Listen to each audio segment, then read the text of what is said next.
I didn't expect the wine to hit my face, let alone be cold or red.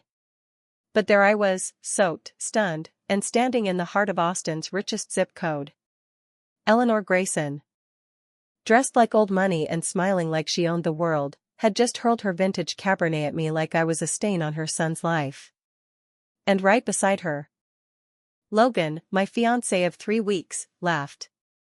Laughed. As if it were all a harmless joke. I was 41. I'm Ava Whitman, CEO of Brightmind. I didn't come from legacy. I came from resilience. My father left when I was 8. On.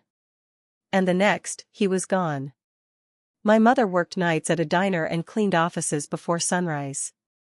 She never complained, just tied her apron tighter and told me, "They might not see you, Ava. So make sure you see yourself." I remember once, at 12, I brought home a perfect report card. My uncle said, "That's cute. But she's still gonna end up flipping burgers like her mama." That night, I made a promise. Not to pee. But to prove my mother right. So when Eleanor Grayson looked at me like I was dirt on her porch, it didn't sting because it was new. It stung because it was familiar. And I had spent a lifetime building walls high enough to keep that look out. What she didn't know. I wasn't just some woman her son brought home. I was a girl raised by a woman who taught me to walk forward, even when the doors slammed shut behind me. I'd spent 2 decades building my company from a borrowed laptop in a college dorm to a national platform helping thousands of kids learn to read. And yet, in that moment, I was just some woman with a small-town stench, as Eleanor so elegantly put it. What they didn't know. I wasn't just Logan's fiancé. I was also the one keeping their family business afloat. That night didn't just ruin a dinner. It rewrote my future. Because I didn't come from money. But I built something more powerful. A name they couldn't buy. And a dignity they couldn't touch. This isn't just a breakup story. It's a reckoning. Let me show you how everything led to that moment. And why walking away from Logan Grayson was the best business decision I've ever made. It started with a phone call. "Ava," Robert Grayson said, his voice warm and confident, the way only a CEO in a $1,000 suit can sound. "There's someone I think you should meet." I'd known Robert for nearly a decade. Our companies had worked closely, Brightmind providing adaptive learning software, Grayson Industrial supplying devices for schools across the South. He was sharp. Old school. But always respectful. Still, when he offered to introduce me to his son, I hesitated. I wasn't looking for love. Not at 41. Not with a schedule that left me catching sleep between product launches and keynote speeches. "Logan's different," Robert insisted. "Smart, grounded. A bit of a dreamer, like you." I should have known then. When a man like Robert calls someone a dreamer, it usually means underemployed but charming. But curiosity got the better of me. We met at a bookstore cafe in East Austin, neutral territory, his idea. Logan showed up 5 minutes early. Wearing a light gray sweater and that kind of smile that makes you want to sit down and stay a while. He ordered a flat white. Knew his beans. Talked about music, old vinyl. The way lyrics used to mean something. And for a moment, I forgot I was Ava Whitman, CEO, board member, keynote speaker. I was just Ava. That was his power, I suppose. Making you feel seen. Even while sizing you up. He asked about my job, and I deflected, told him I worked in education tech consulting, which wasn't a lie. But I didn't mention Brightmind. Didn't mention the awards. Didn't mention that his father's company relied on mine to stay in business. I wanted to be judged for me. Not for my title. That was my first mistake. The second came 2 weeks later. Logan called at midnight. "I know this is impulsive, but do you want to get tacos and sit by the lake?" And I said yes. We sat on the hood of his car, legs swinging. watching the city lights blur over the water. He told me about losing his college scholarship after a snowboarding accident. About trying to find his place in his father's shadow. I told him about my sister. I never talk about her. It was real, in that moment. Vulnerable. Human. But when I mentioned I'd grown up in rural Georgia, he smirked. Explains the boots, he said. Nodding at my leather ankle boots. My mom would call that rustic charm. I laughed. Not because it was funny. But because I didn't want to ruin a night that felt like it mattered. Looking back now. That was the first time I ignored a red flag. All because I wanted to believe that maybe, just maybe, love could fit into my life. Our third date should have been perfect. A waterfront brunch spot in downtown Austin. Logan had made reservations, picked a table near the windows, even complimented the dress I almost didn't wear. But then he leaned back in his chair, sipped his mimosa, and said, "Your accent really softens when you talk about business. It's cute. Like you're trying to sound more polished." I froze. It wasn't a compliment. It was an observation with a bite. I smiled anyway, nodding, because my instincts said don't make waves. But inside, something in me shifted. That was red flag number 2. Later that week, we went to a casual networking event, a mixer for Austin-based tech founders. I wasn't planning to speak. I wasn't there for work. But a former investor approached me. "Ava, your last webinar on adaptive learning, brilliant as always," he said, shaking my hand. Logan blinked. Then laughed. "You're kind of a big deal, huh?" I just smiled. Still didn't tell him I ran Brightmind. I thought I was protecting something fragile, us. Instead, I was feeding his assumptions. The next weekend, we met for dinner at a farm-to-table bistro in South Congress. He looked relaxed. I looked, too corporate, apparently. "You know," he said, scanning the menu. "My mom always says women in tech dress like they're going to court. You could wear something softer. More approachable." I set down my water glass. "I like how I dress." He grinned. "It's not a bad thing. Just feedback. She says the same to my sisters." Red flag number 3. Not because of what he said, but because he was quoting his mother on how I should present myself. And he thought that made it better. That night, I went home and stood in my closet for 20 minutes, staring at my blazers like they'd betrayed me. They hadn't. But I had. I'd let someone's approval weigh more than my own reflection. Still, I stayed. I'd spent years being alone at the top. I wanted softness. Not strategy. That was my blind spot. And there were good moments too. He brought me coffee during a rough deadline. Sent a silly voice memo when I worked late. Held my hand when my mom had a minor health scare. And for a while, those things felt big enough to silence the rest. But love isn't built on silence. And in the quiet between his words, I started to hear everything I was choosing not to. It was a Tuesday night when things started to crack. We were at his apartment, curled up on the couch with a bowl of popcorn between us. I'd just wrapped a call with a school district in Arizona, another pilot program greenlit. I was glowing. "You're amazing," Logan said, running his thumb along my hand. Then he paused. "I mean, you could slow down, though." I turned. "Slow down?" He laughed softly. "Just saying. You've already done so much. Maybe it's time to shift gears a little. Focus on home. On us." I thought he was joking. But he wasn't smiling. "You mean, stop working?" He looked at me like I'd missed something obvious. "My mom says a woman's real power is in the home. That a strong wife makes a strong man." There it was. Not wrapped in humor or teasing. Not filtered through charm. Just clear, blunt expectation. I sat back, heartbeat kicking.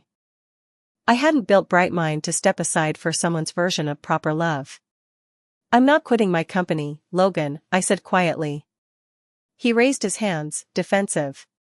Whoa, no one said quit. I'm just saying, balance. That's all. But I knew what he meant. I could hear Eleanor's voice behind every word. And suddenly, I saw the strings. That weekend, we had dinner with one of his friends, a tech consultant from Dallas, and his wife. Over steak and sangria, the conversation turned to setting ground rules early in marriage. Logan leaned in and said, Ava's the driven type, but I'm slowly domesticating her. Laughter around the table. Mine didn't join in. Later, in the car, I asked, Did you mean what you said? He smirked. It was a joke. But I couldn't shake it. Because the part that hurt the most wasn't the joke itself. It was that he felt entitled to reshape me, and thought I'd thank him for it.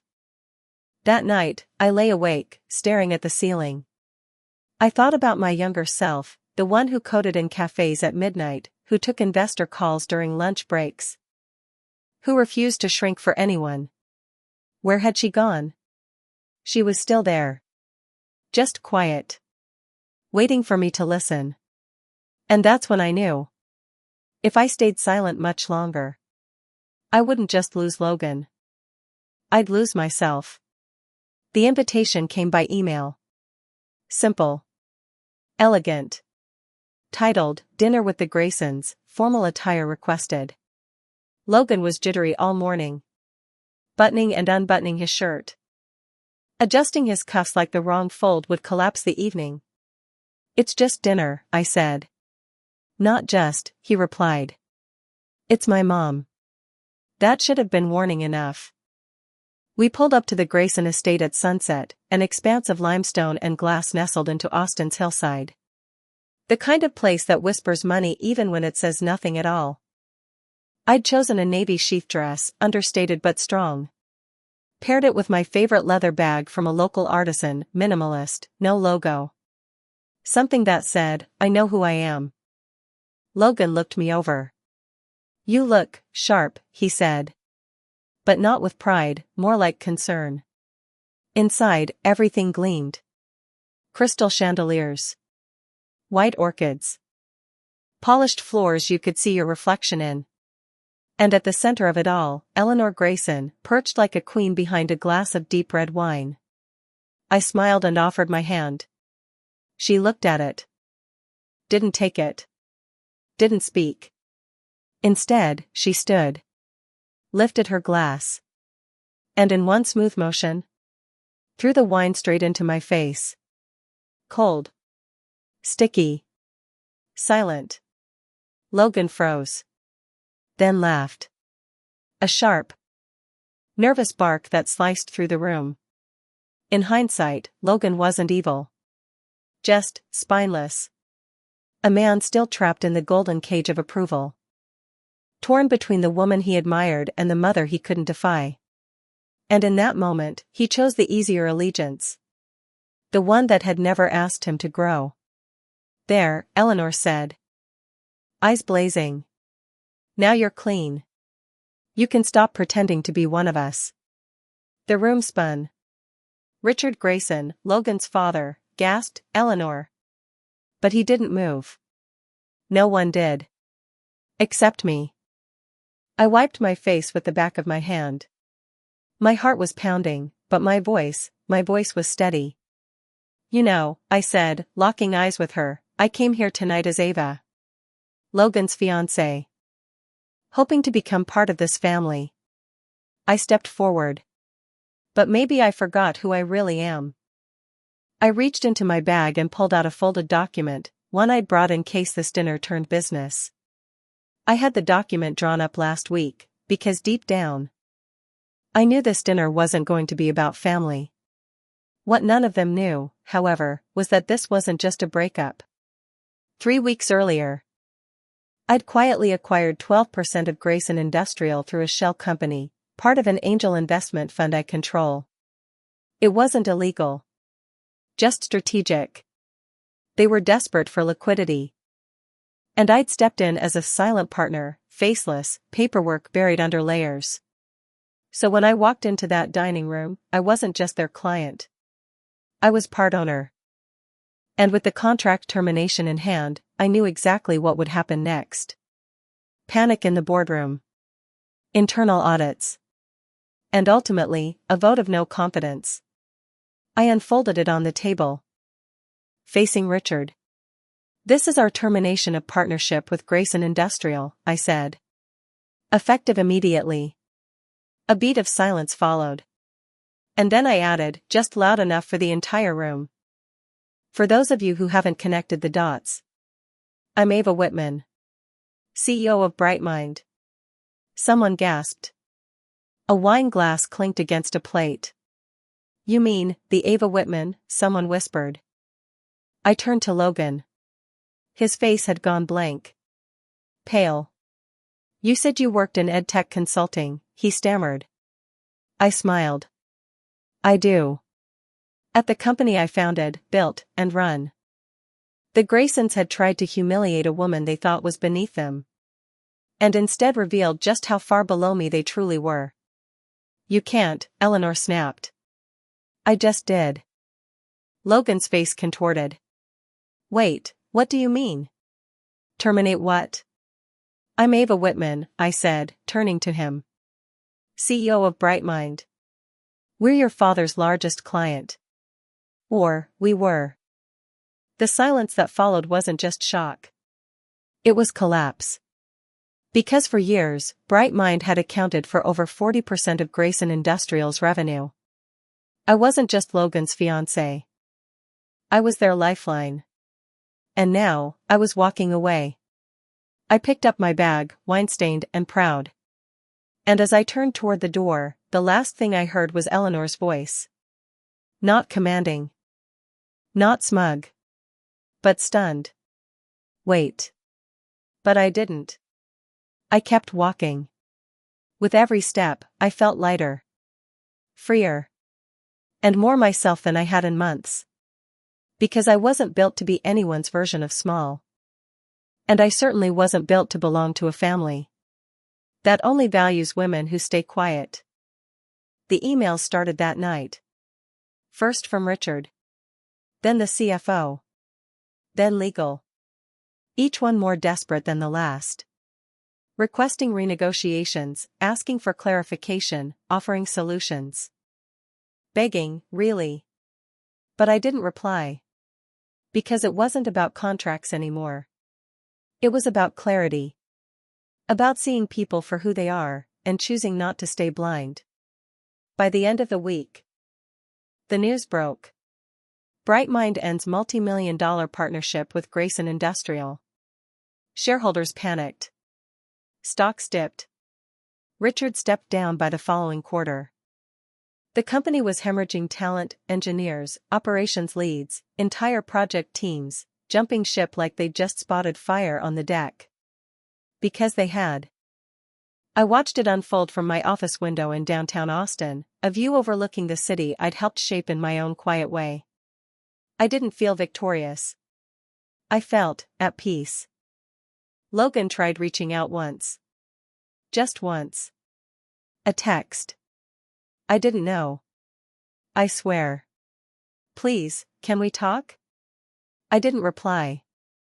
Because the man who laughed while his mother humiliated me wasn't someone I needed clarity from. I'd already heard all I needed in that silence. From what I gathered later, things got worse fast. Eleanor blamed Richard for not containing me. Richard blamed Eleanor for being exactly who she was. They separated within a month. Logan? He lost his job the following week. The board called it restructuring, but everyone knew it was fallout. At first, he acted like it didn't matter. I needed a change anyway, he told a mutual friend. But within days, he'd moved out of his condo and into a tiny rental on the east side, bare walls, mismatched furniture, the kind of place that echoed. What no one tells you is how loud silence can be when no one's clapping for you anymore. A few months later, I heard he tried to pitch a startup idea, something vague about emotional wellness for men, but no one invested. Not because it wasn't a decent idea, but because he didn't understand his own market. He started working part-time for a friend's landscaping business. I don't say that to belittle him. Honest work is honest work. But Logan wasn't there to build something. He was hiding. One night, he sent a voice memo. His voice was slower. Softer. "I didn't know who you really were," he said. "I thought I did. I thought I could catch up, but I was never even in the same race, was I?" I never replied. Because it wasn't about races. It was about choices. And he had made his. Laughing when I was humiliated. Staying silent when I needed him to speak. Some people don't break. They bend themselves so far out of shape for others that one day they can't find their way back. Logan wasn't a villain. Just a man who mistook proximity for partnership. And when it came time to stand up for me, he stayed seated. But I hadn't ruined anything. I just refused to be erased. Eleanor disappeared from Austin society entirely. No more charity galas. No more art show speeches. No more pearl-draped interviews in local magazines.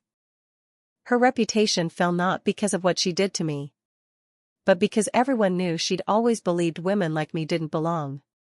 And yet, I remained. Bright Mind thrived. We signed with a nationwide school network 2 months later. Launched a scholarship fund for girls in rural districts, named after my sister, Lily. At night, I walked by the lake. Alone, yes. But not lonely. I ate tacos by the water again, like we once did. But this time, no one held my hand. No one called me domesticated. And no one threw wine in my face. Instead, I smiled at the reflection in the water. A woman who didn't need to be small to be loved. Or loud to be respected. Just whole. And finally, home in her own skin. 3 years have passed. Bright Mind is bigger than ever. We just opened a second headquarters in Denver. I've stepped back from daily operations, not because I was asked to, but because I earned the right to choose where my energy goes. Now I spend more time mentoring young women in tech. Running sunrise hikes with high schoolers.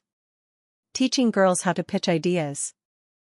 How to trust their voice, how to say no without guilt. Every once in a while, someone asks if I ever loved Logan. And the answer is yes.